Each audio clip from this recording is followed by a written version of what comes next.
세포 속의 시그니처 제1장 DNA, 다윈, 그리고 설계 출현입니다.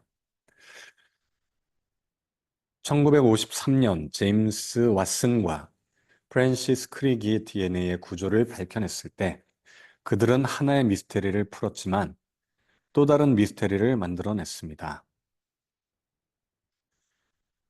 1859년 찰스 다윈의 종의 기원이 출판된 후 거의 100년 동안 생물학은 인류의 가장 오래된 수수께끼 중 하나를 설명했다는 사실에 안도하며 안주했습니다. 고대부터 살아있는 유기체를 관찰하는 사람들은 살아있는 것들이 마치 목적을 위해 의도적으로 배열되거나 설계된 것처럼 보이는 조직화된 구조를 가지고 있다는 것을 알아차렸습니다. 예를 들면 우아한 형태와 보막을 가진 어, 나선형 앵무조개, 나폴레옹 오징어, 나선형 앵무조개, 나선형 앵무조개.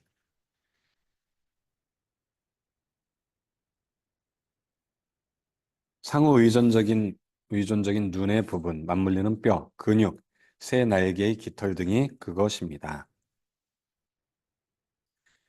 대부분의 관찰자들은 이러한 디자인의 모습을 진실이라고 여겼습니다. 이러한 구조에 대한 관찰은 플라톤과 아리스토텔레스, 키케로와 마이모니데스, 보일과 뉴턴 등 다양한 사상가들로 하여금 살아있는 세계의 정교한 구조 뒤에는 어, 디자인하는 지능, 설계하는 지능, 음, 설계한 지성, 지능이 있다는 결론을 내리게 했습니다. 뉴턴이 그의 걸작 광학에서 이렇게 썼습니다. 동물들의 몸은 어떻게 그렇게 많은 예술로 만들어졌으며 그 여러 부분은 어떤 목적으로 만들어졌습니까? 눈은 광학에 대한 기술이 없어도 만들어질 수 있고 귀는 소리에 대한 지식이 없어도 만들어질 수 있습니까? 그리고 이러한 것들이 올바르게 배치되었다면 현상으로부터 무형의 존재, 살아있는 존재, 지능적인 존재가 있다는 것이 나타나지 않습니까? 그러나 다윈의 등장으로 현대과학은 이러한 설계의 출현을 순수한 무작위 가정의 산물로 설명할 수 있게 되었습니다. 다윈은 종의 기원에서 살아있는 유기체들의 눈에 띄는 설계의 출현, 특히 그들이 환경에 잘 적응하는 방식은 자연 선택이 무작위 변이에 작용함으로써 설명될 수 있다고 주장했습니다. 그 이후로 대부분의 생물학자들은 생명체의 디자인적 외관을 환상으로 이해해 왔습니다.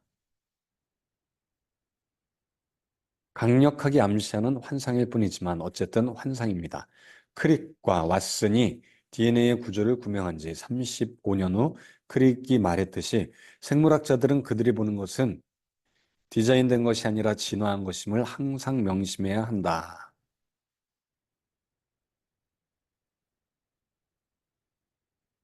이야기했습니다. 그러나 왓슨과 크릭이 DNA 정보 보유 특성을 발견한 덕분에 과학자들은 생물학에 적어도 하나의 설계가 존재한다는 사실을 점점 더 일부에서는 예민하게 인식하게 되었습니다. 이 설계는 자연 선택이나 다른 순수한 자연적 메커니즘으로 충분히 설명되지 않을 수 있습니다. 실제로 왓슨과 크릭이 DNA의 구조를 발견했을 때 그들은 DNA가 4개의 화학 알파벳을 사용하여 정보를 저장한다는 사실도 발견했습니다. 이것은 ATGC겠죠? A, T, G, C. 뉴클레오티드 염기라고 불리는 정확하게 배열된 화학 물질들의 그는 세포가 생존하는 데 필요한 중요한 단백질 분자와 기계를 만들기 위한 조립 지침, 즉 정보를 저장하고 전달합니다. 크릭은 후에 이 아이디어를 유명한 서열가설로 발전시켰는데 DNA의 화학 부분, 누클레오티드 염기가 서면, 언어의 글자나 컴퓨터 코드의 기호처럼 기능한다는 내용입니다. 영어 문장의 글자나 컴퓨터 프로그램의 디지털 문자가 배열에 따라 정보를 전달하는 것처럼 DNA 분자의 어, 척추, DNA 분자 척추 나선에 따라 있는 특정 화학 염기 서열도 단백질 생성에 대한 정확한 지침을 전달합니다. 컴퓨터 프로그램에 있는 0과 1이 정밀하게 배열된 것처럼 DNA의 화학 염기는 특이성을 통해 정보를 전달합니다. 스페시피시티라고 이렇게 이야기를 하고 있습니다. 특이성은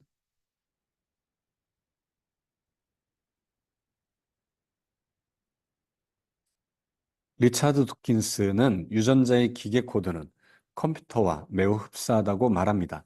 소프트웨어 개발자인 빌 게이츠는 더 나아가 DNA는 컴퓨터 프로그램과 비슷하지만 지금까지 만들어진 어떤 소프트웨어보다 훨씬 더 발전된 형태라고 말합니다.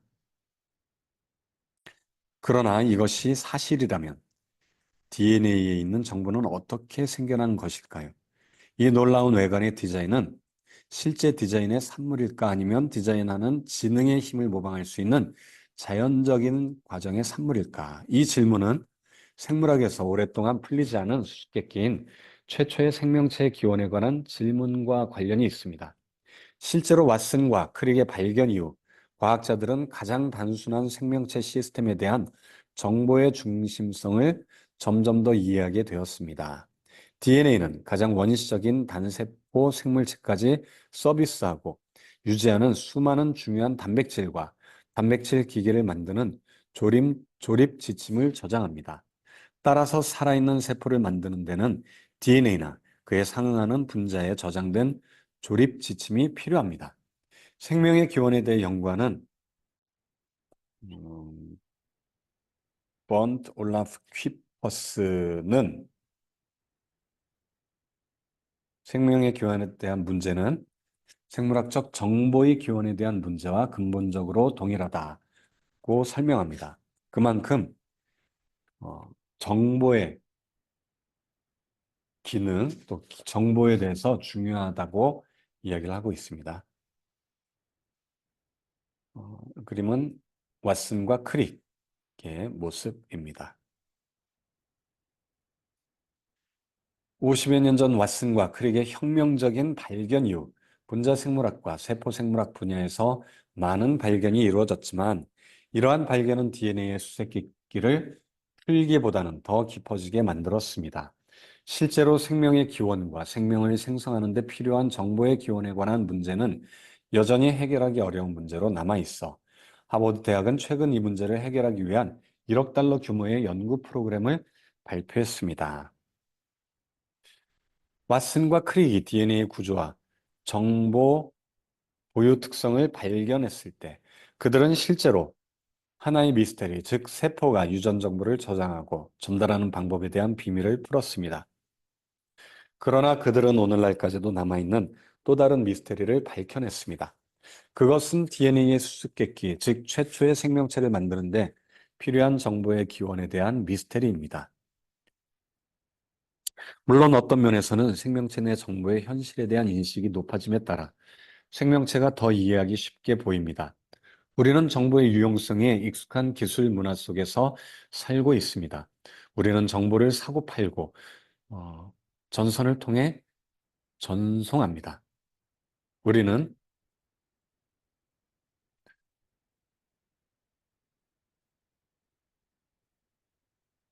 정보를 저장하고 검색하는 기계를 고안합니다. 우리는 정보를 생성하는 프로그래머와 작가에게 돈을 지불합니다. 그리고 우리는 정보 생산자의 지적 재산을 보호하기 위한 법을 제정합니다. 우리의 행동은 우리가 정보를 소중하게 여기는 것뿐만 아니라 정보를 물질과 에너지와 동등한 실제로 간주한다는 것을 보여줍니다.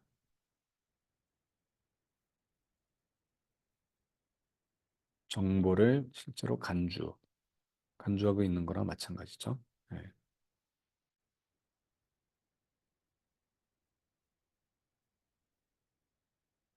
살아있는 시스템도 정보를 포함하고 있으며 그 정보에 의존하여 존재한다는 사실은 우리가 익숙한 기술에 비추어 생물학적 유기체의 기능을 이해할 수 있게 해줍니다. 생물학자들은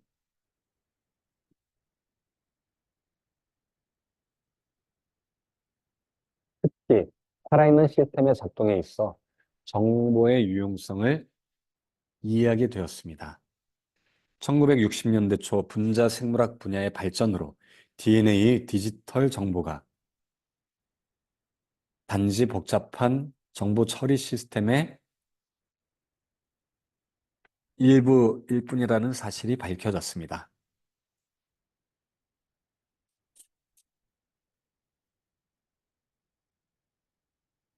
지난 50년 동안 과학자들이 세포 내 정보가 어떻게 저장, 전달, 편집되고 단백질로 만들어진 정교한 기계와 회로를 구성하는 데 사용되는지에 대해 더 많이 이해하게 됨에 따라 생물학은 발전해 왔습니다. 생명 연구에 있어 정보의 중요성은 유전체학과 생물 정보학 등 신흥 분야에서 가장 분명하게 드러납니다. 지난 10년 동안 이 분야에 종사하는 과학자들은 인간 게놈과 다른 여러 종의 게놈에 저장된 유전적 지시의 전체 서열을 문자 단위로 매핑하기 시작했습니다. 어,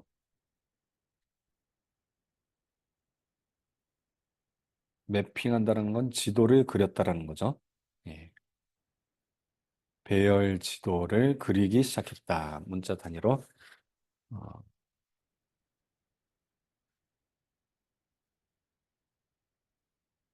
그리기, 그리기 시작했습니다. 2000년 인간 게놈 프로젝트가 완료되면서 새롭게 등장한 생물 정보학 분야는 대중의 관심을 받는 새로운 시대로 접어들었습니다. 전 세계 뉴스 기관들은 프로젝트의 과학 책임자인 프란시스 콜린스가 백악관 잔디밭에서 클린턴 대통령의 프로젝트 완료 발표를 진행하는 동안 게놈을 지침의 저장소, 생명의 책이라고 묘사하는 모습을 보도했습니다. 인간 게놈 프로젝트는 1953년 DNA 구조가 밝혀진 이후에 어떤 발견보다도 생명체에 대한 정보의 중요성에 대한 대중의 인식을 높였습니다. 왓슨과 크릭의 발견이 DNA가 유전 정보, 텍스트를 저장한다는 것을 보여준다면 프란시스 콜린스와 그의 팀은 그 메시지를 그의 팀은 메시지를 해독하는 데 큰 진전. 그쵸? 해독했죠. 해독하는데. 생물학은 돌이킬 수 없이 정보화 시대에 접어들었다.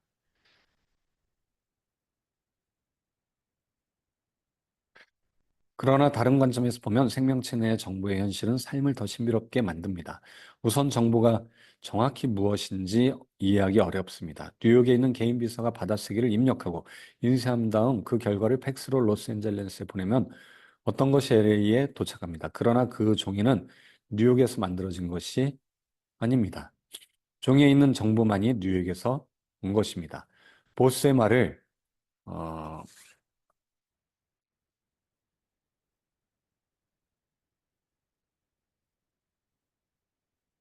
녹음기, 딕터폰, 녹음기로 옮기는데 사용된 공기, 그 작은 기계 안에 있는 녹음 테이프, 뉴욕의 팩스로 들어간 종이, 로스앤젤레스의 팩스로 나온 종이에 묻은 잉크 등 어떤 물리적 물질도 발신자에서 수신자에게 온 길을 모두 여행하지는 않았습니다.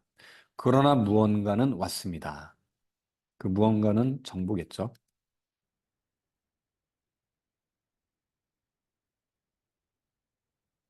생물학적 정보든 다른 정보든 정보의 애매한 특성은 표준 과학 범주를 참조하여 정의하기 어렵게 만듭니다. 진화 생물학자 조지 윌리엄스는 은하와 먼지 입자는 질량과 전하, 길이, 폭이 모두 같기 때문에 같은 용어로 말할 수 있습니다. 그러나 정보와 물질은 그렇지 않습니다.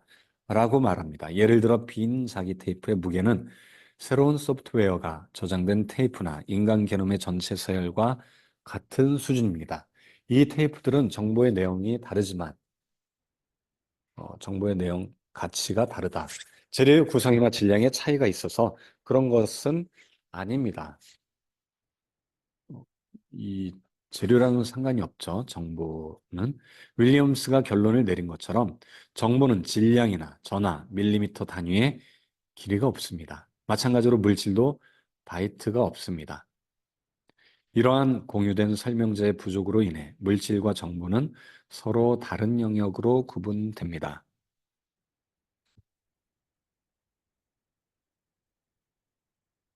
1940년대 후반 과학자들이 정보를 정의하기 시작할 때 질량, 전하 또는 와트와 같은 물리적 매개변수는 언급하지 않았습니다. 대신 수학적 개념인 확률로 측정할 것을 제한한 심리적 상태, 즉 불확실성의 감소를 기준으로 정보를 정의했습니다. 일련의 문자나 신호의 가능성이 높을수록 불확실성이 줄어들어 더 많은 정보를 전달할 수 있습니다. 당연히 일부 작가들은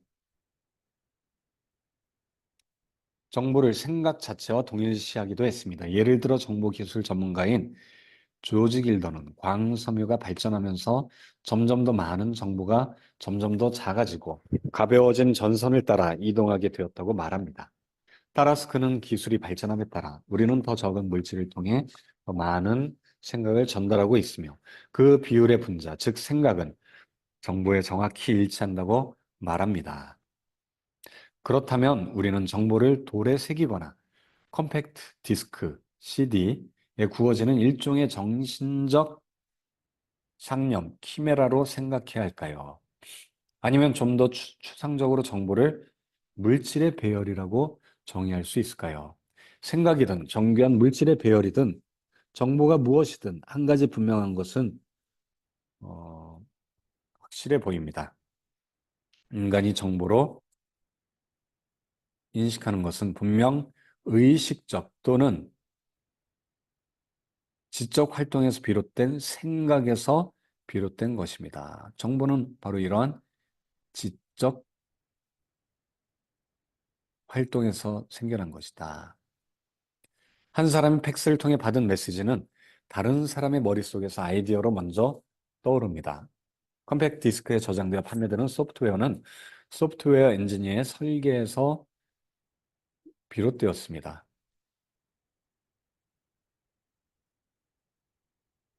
위대한 문학 작품도 톨스토이, 오스틴, 도네 등 작가들의 머릿속에서 아이디어로 먼저 시작되었습니다. 세상에 대한 우리의 경험은 우리가 정보로 인식하는 것은 항상 의식적이고 지적인 사람들의 이전 활동을 반영한다는 것을 보여줍니다.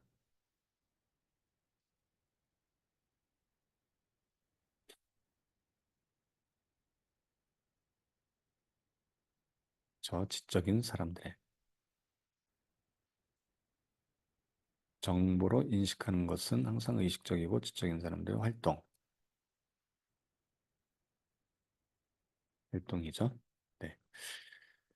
그렇다면 살아있는 유기체의 정보 존재를 어떻게 이해해야 할까요? 우리 생명체도 DNA가 언어 체계를 갖고 있는 정보였잖아요. 그래서 이렇게 물어보는 것이죠. 어, 우리 문학 작품이나 이런 다 정보들처럼 이것도 유기체에 있는 정보도 누군가 만들었을 것이다라고 충분히 추론할 수 있을 것입니다. 현대 생물학의 많은 발전 중에서도 인간 게놈 프로젝트는 이 질문을 대중의 인식의 최전선으로 끌어올렸습니다. 이제 우리는 우리만의 기술로 정보를 만들어내는 것이 아니라 생물학 그리고 실제로 지구상의 모든 생명체의 세포에서도 정보를 발견할 수 있다. 사실을 알게 되었습니다. 중요한 사실이죠. 하지만 이 정보는 어떻게 생겨났을까요? 이게 중요한 질문입니다. 어떻게 생겨났을까요? 어떻게? 그리고 가장 단순한 살아있는 세포에도 정보가 존재한다는 것은 생명과 그 기원에 대해 무엇을 의미할까요? 누가 또는 무엇이 생명의 책을 기록했나요? 세포에 정보가 존재한다는 것. 어떤 의미? 또 누가 또는 무엇이 기록했을까? 이게 이 질문이 가장 중요하죠. 예. 핵심적인 질문이라고 볼 수가 있습니다. 핵심적인 질문입니다. 누가? 핵심적인 질문입니다. 생물학의 정보화 시대는 1950년대 중반 유전의 분자인 DNA, 디옥실리보액선의 화학 구조와 정보 보유 특성이 밝혀지면서 공식적으로 시작되었습니다. 1953년 제임스 왓슨과 프란시스 크릭은 지금은 유명한 영국 과학 채널 네이처지에 발표한 논문을 시작으로 DNA가 유전 정보의 분자 저장소라는 사실을 밝혀냈습니다. 이후 분자 생물학 분야의 발전으로 이 아이디어가 확인되었고 DNA의 나선형 골격에 부착된 정확한 서열의 염기가 모든 생명체의 세포에 작용하는 정교한 효소와 기계인 단백질을 만들기 위한 정보를 저장한다는 사실을 밝혀냈습니다.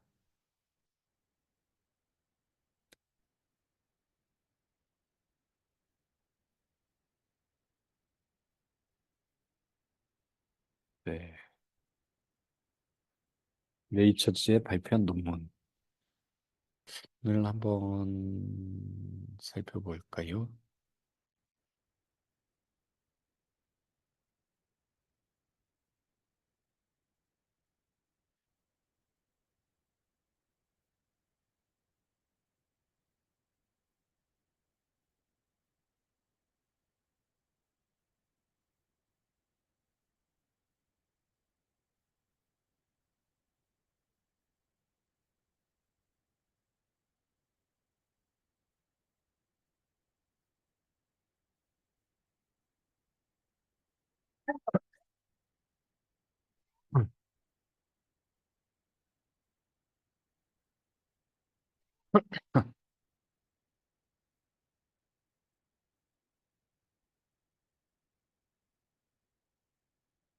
여기에는 없네.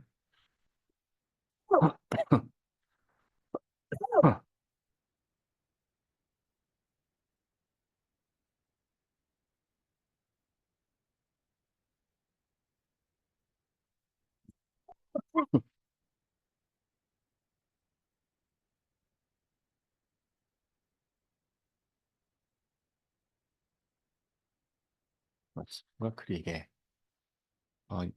요거죠, 요거.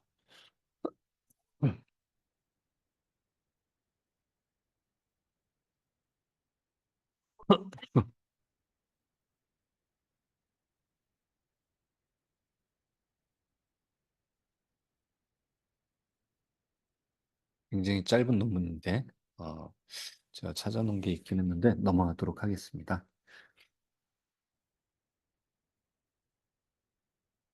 자, 비록 DNA의 정보 저장 속성에 대한 발견은 반세기 이상 거슬러 올라가지만, 이 발견의 완전한 중요성에 대한 인식은 더디게 이루어졌습니다. 많은 과학자들은 물질과 에너지라는 전통적인 과학 범주에 대한 배타적인 의존을 포기하기 어려웠습니다. 조지 윌리엄스가 지적했듯이 진화 생물학자들은 정보와 물질이라는 다소 상반된 두 가지 영역을 다루고 있다는 사실을 깨닫지 못했습니다.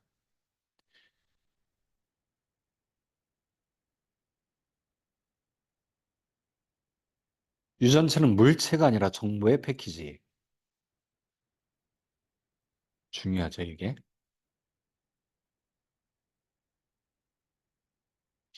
DNA 분장의 염기쌍 패턴이 유전자를 지정합니다. 하지만 DNA 분자는 매체이지 메시지가 아닙니다. 예. DNA 분자는 메시지는 아니다. 그 자체는. 하지만 그 패턴, 순서, 서열이 메시지가 될 수가 있는 거죠.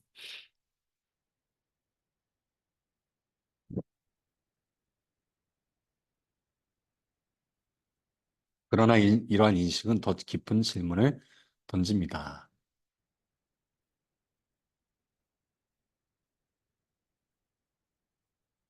우리가 직접 설계하거나 만들지 않은 자연물, 즉 살아있는 세포에서 정보를 발견한다는 것은 우리가 만들지 않은 것에서 발견한다는 것은 무엇을 의미할까요?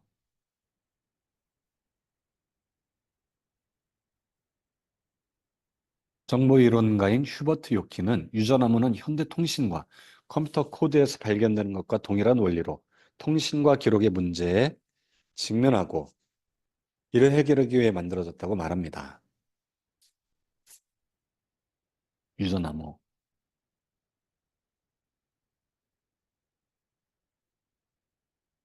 요키는 정보 이론과 부호화 이론의 기술은 적어도 38억 5천만 년 동안 지구상에 생명체가 처음 생겨난 시점부터 생물학에 존재해왔다고 말합니다.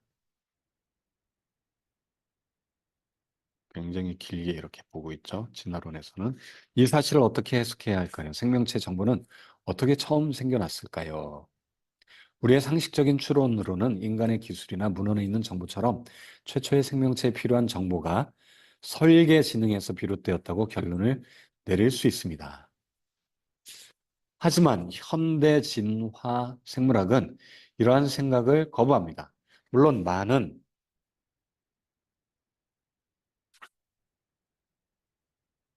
진화 생물학자들은 리차드 도킨스의 말처럼 생물학은 설계된 것처럼 보이는 목적을 위해 설계된 것처럼 보이는 복잡한 것들을 연구하는 학문이다.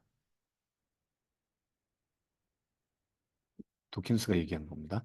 그럼에도 불구하고 루언틴과 도킨스는 일반적으로 진화 생물학자와 마찬가지로 생명체 설계 외과는 환상, 아, 설계는 아니다, 환상이다 라고 주장합니다. 생명은 설계된 것처럼 보이지만 실제 지능적이거나 의도적인 주체에 의해 설계되지 않았다고 말합니다. 자연의 설계자, 대용품. 진화 생물학자들은 왜 살아있는 유기체에서 디자인의 출현이 환상이라고 그렇게 자신 있게 주장할까요? 물론 이 질문에 대한 답은 잘 알려져 있습니다. 진화 생물학자들은 실제 설계자를 거론하지 않고도 설계 출현을 어, 설명할 수 있는 이론을 또는 설명할 수 있는 이론을 어, 설계 출현 가지고 있습니다.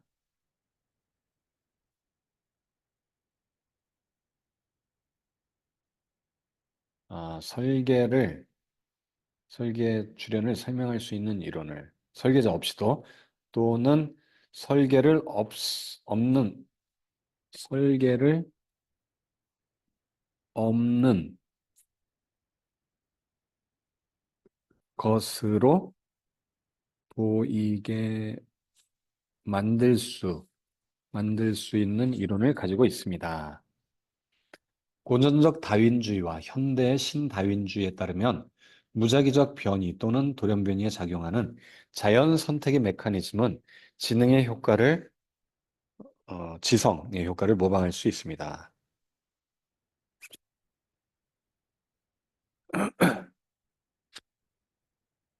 지능 또는 지성, 뭐가 맞으니까 지성이라고도 했습니다. 물론 이 메커니즘은 완전히 맹목적이고 비인격적이며 비방향성입니다. 다윈은 다윈의 모습이죠. 찰스 다윈. 다윈은 해부학적, 생리적, 행동적 특성을 변화시키기 위한 선택적 번식 과정인 인공 선택에 비유하여 자연 선택의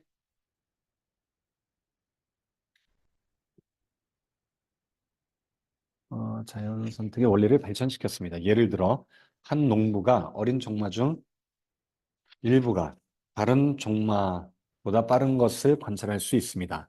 이 중 가장 빠른 시수말만 가장 빠른 앞말과 번식하도록 허용하면 몇 세대에 걸친 선택적 번식 끝에 다운스 경마장에서 경주에 적합한 어, 빠른 서러브레드가 서러브레드 이 아마 이제 순혈종 경주마. 아이고, 이 방금 나왔었는데 말의 한 품종, 우수한 말 이렇게 써 있죠? 음, 우수한 말 소유하게 될 것입니다. 다윈은 자연 선택을 통해서라는 거죠. 자연 선택 원리.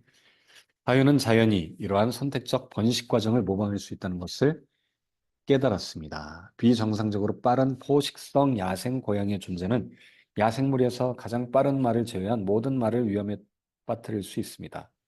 이러한 포식성 도전이 몇 세대에 걸쳐 지속되면 남은 무리의 속도는 눈에 띄게 증가할 수 있습니다. 따라서 포식자, 날씨 변화, 먹이 경쟁 등 환경의 힘이 인간의 사육자가 한 일을 해낼 수 있습니다. 개체군이 환경에 적응하도록 함으로써 맹목적인 자연의 힘이 시간이 지남에 따라 선택 또는 설계된 지능의 작용을 모방하게 될 수 있습니다. 그러나 다윈이 이 과정을 자연 선택이라고 불렀던 것처럼 자연 선택이 말이나 역량의 속도를 향상시킬 수 있다면 왜 애초에 그러한 동물도 생산할 수 없었을까요? 이 중요한 질문이네요. 애초에 이렇게 빠른 말이나 아니면 어, 뛰어난 동물을 아예 처음부터 만들지 왜 안 그랬냐? 자연 선택으로 할 수 있다면 아예 처음부터 그런 말이 만들 수 있지 않았을까? 왜 안 만들었냐? 다혜는 이성은 상상력, 즉 그러한 일이 일어날 가능성에 대한 우리의 불신과 생물이 설계된 것처럼 보이는 우리의 인상을 정복해야 한다고 썼습니다. 설계가 된 게 아니다. 다윈에 따르면 충분한 시간이 주어진다면 자연의 선택적 힘은 어, 떤 변이에도 작용한다. 자연의 선택에 의해서 변이, 뛰어난 변이, 뭐 돌연변이라든지 뭐 이런 변이에 작용해서 더 뛰어난 걸 선택한다. 뭐 이런 이야기를 하려고 하는 거겠죠. 인간이 성취할 수 있는 것 이상의 구조나 기능을 완성할 수 있습니다. 따라서 우리가 반사적으로 지능에 기인한다고 생각하는 복잡한 생명체 시스템은 전적으로 자연적인 원인을 가지고 있습니다. 다윈은 유기체의 변이와 자연 선택의 작용에는 바람이 부는 과정보다 더 많은 설계가 없는 것 같다. 또는 진화 생물학자 프란시스코 아얄라는 유기체의 기능적 설계와 그 특징은 설계자의 존재를 주장하는 것처럼 보인다라고 설명했습니다. 그러나 생물체의 지시적 조직이 창조주나 다른 외부 작용자에 의존할 필요 없이 자연스러운 과정, 즉 자연 선택의 결과로 설명될 수 있음을 보여준 것이 가장 큰 업적이었다. 따라서 아얄라와 다른 다윈주의 생물학자들은 자연 선택이 설계자 없이도 설계를 만들어낼 수 있다고 긍정할 뿐만 아니라 의식 없이도 창조적이다라고 주장합니다. 이들의 주장일 뿐이죠, 이거는. 그럴 것이다라고 이야기합니다. 설계의 모습. 진화 생물학의 외부의 많은 사람들에게는 설계자 없이 디자인이 발생한다는 주장이 본질적으로 모순된 것처럼 보일 수 있습니다. 그러나 적어도 이론적으로는 생명체가 보이는 것과 다를 수 있다는 가능성은 특별히 이상한 일이 아닙니다. 과학은 종종 자연에 대한 우리의 인식이 현실과 일치하지 않는다는 것을 보여줍니다. 고든 연필을 물 한 잔에 넣으면 구부러진 것처럼 보이고 태양은 지구를 돌고 있는 것처럼 보이고 대륙은 움직이지 않는 것처럼 보입니다. 어쩌면 살아있는 유기체는 설계된 것처럼 보일 뿐입니다. 그럼에도 불구하고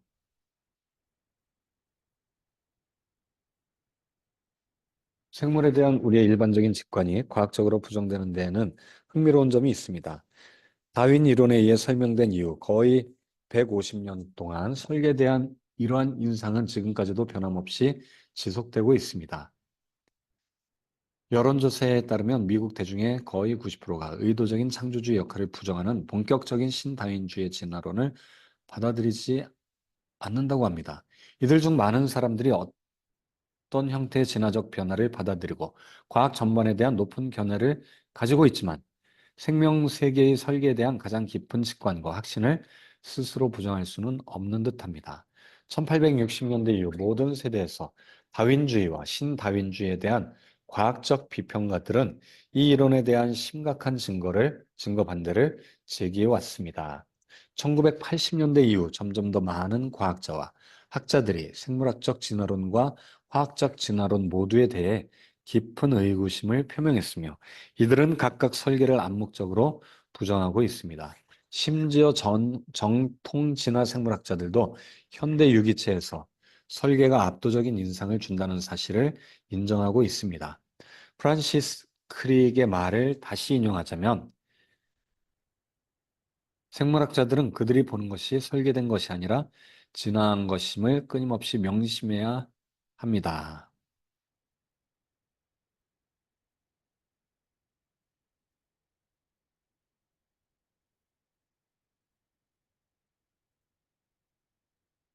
어, 이것은 이제 우리의 일반적인 직관은 이제 누군가 설계자가 있다라는 생각을 한다는 거죠. 근데 이것을 이제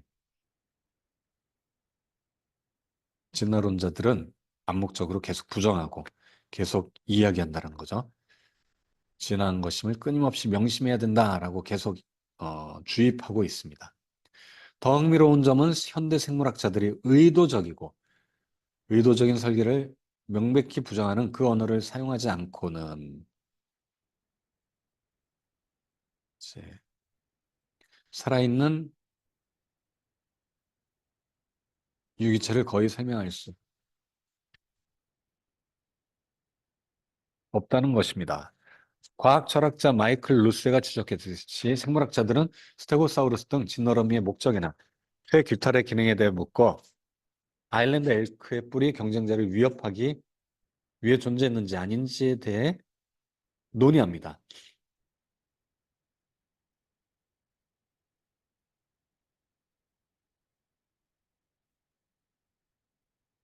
19세기에 일부 물리학자들이 달이 외로운 여행자의 귀갓길을 밝혀주기 위해 존재한다고 주장한 것은 사실이지만 오늘날 그러한 말을 사용하는 물리학자는 없습니다. 라고 루즈는 이어서 말합니다. 그러나 특히 진화 생물학에서는 이런 종류의 이야기가 일반적입니다. 진화론에서는 이런 류의 이야기로 이야기한다는 거죠.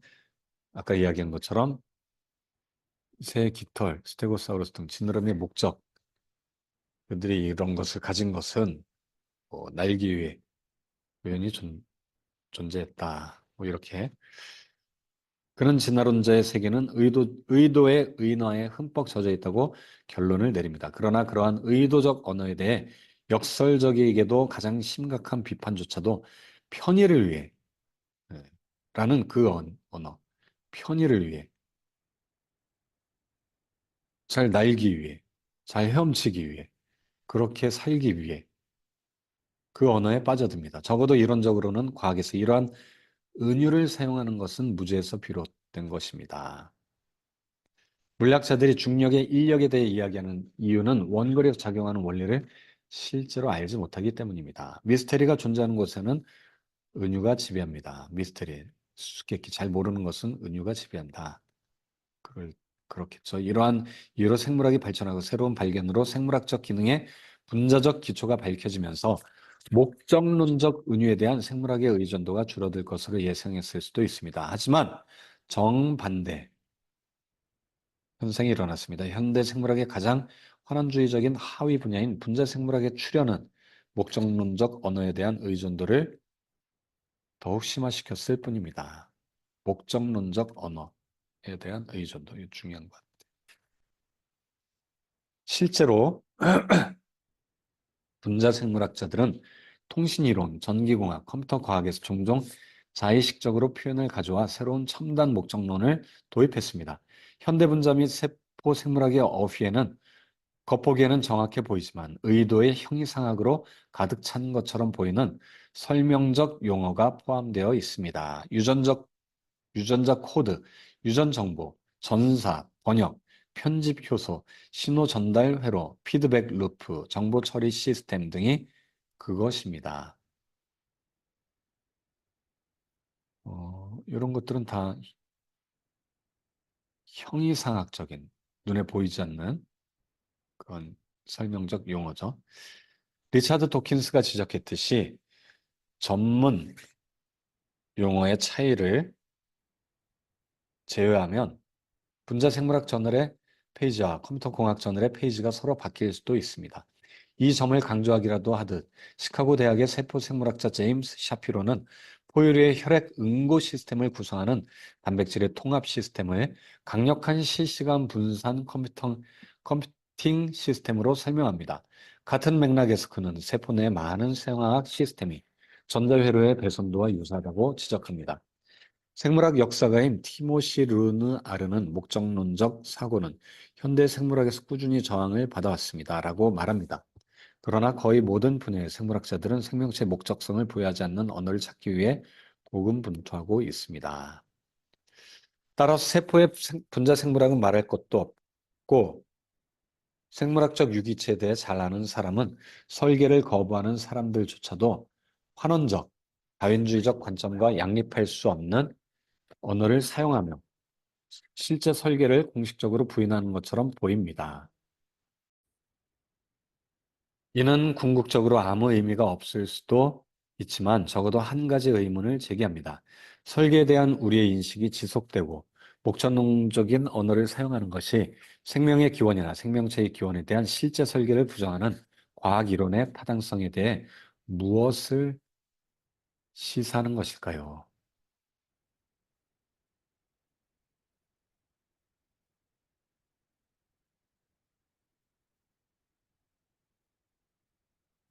설계랑 관련된 용어를 사용하기 때문에